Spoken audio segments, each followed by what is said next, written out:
জীবনে কখনো হতাশ হবেন না। জীবনে যাই হয়ে যাক না কেন কখনো হতাশ হবেন না। মনে রাখবেন আল্লাহ আপনার রব, আল্লাহ আপনার সাথে আছেন ইনশাআল্লাহ। এই সমাজ আপনাকে যেভাবে শেখায়, কিভাবে শেখায়, এই যে স্কুল, কলেজ, ইউনিভার্সিটি, চাকরি, বিয়ে, সন্তান প্রতিপালন, আর তারপর ইন্না লিল্লাহি ওয়া ইন্না ইলাইহি রাজিউন, এই তো শেখায় নাকি?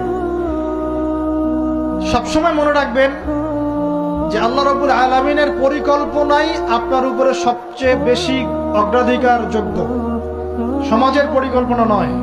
পরিবার আপনাকে চাপ দিচ্ছে, চাকরি পাস না, পড়াশোনা করিস না, হ্যাঁ পড়াশোনায় কেন তুই 80 নাম্বার পাইলি না, কেন চান্স পেলি না, কবে চাকরি পাবি, কবে আমাদেরকে দেখবি, খাওয়াবি, পড়াবি, এই যে চাপগুলো চারপাশ থেকে আসে কিনা, এতে করে অনেক যুবক দেখা যায় মাদকাসক্ত হয়, অনেকে দেখা যায় আত্মহত্যা করছে, ইদানিং করছে কিনা ভাই?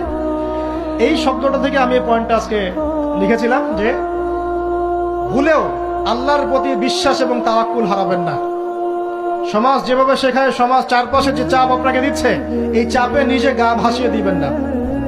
আপনি আল্লাহর কাছে দোয়া করবেন, আল্লাহর কাছে পথ চেয়ে নিবেন এবং আল্লাহর প্রতি তাওয়াক্কুল ভরসা করবেন, কখনো আত্মহত্যার পথ বেছে নিবেন।